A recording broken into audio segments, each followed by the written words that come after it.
Je cherche le nom de ma mère et le nom de mon père. Ephraim avait à peine 5 ans lorsqu'il a vu ses parents pour la dernière fois. Voilà ma mère, Mol Bella. Il est écrit la date de naissance, le 5 juillet 1912, à Varsovie en Pologne, assassiné à Auschwitz.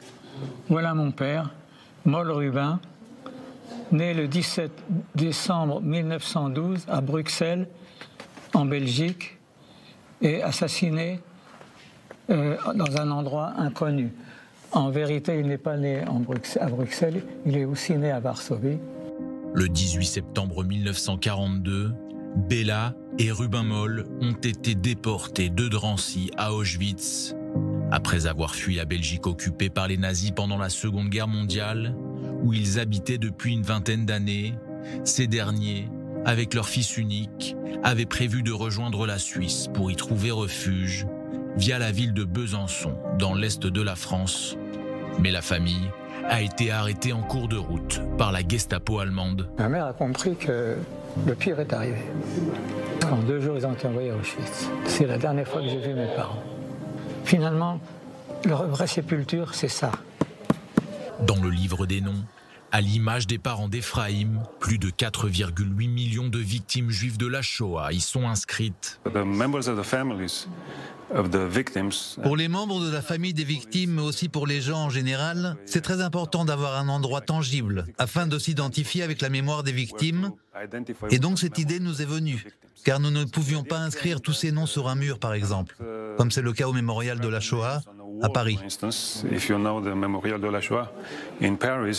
Nous avons calculé que si nous voulions faire la même chose à Yad Vashem, il nous aurait fallu un mur de 4 ou 5 kilomètres de long, afin d'avoir tous les noms inscrits dessus. Un livre de 8 mètres de long, contenant 1748 pages, désormais exposé au mémorial de Yad Vashem à Jérusalem, dans une salle qui lui est consacrée.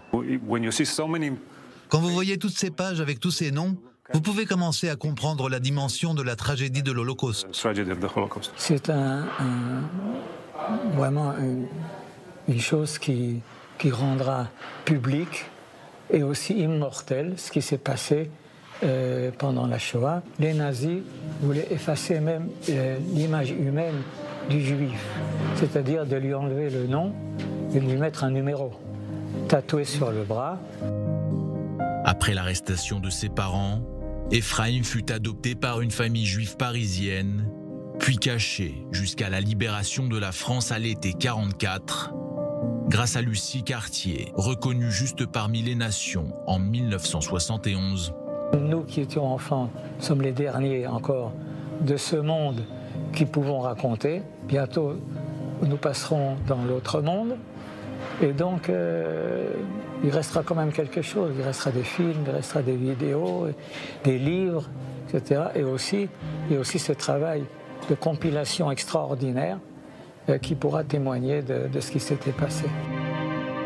En 1960, après avoir servi sous les drapeaux français et combattu en Algérie, où il a rencontré son épouse Rachel, Ephraim et sa femme décident de s'installer en Israël pour y fonder leur famille. Ils auront 4 enfants, plusieurs dizaines de petits-enfants et d'arrière-petits-enfants, un aboutissement de la quête de leur identité juive selon Ephraim et une victoire sur la barbarie nazie.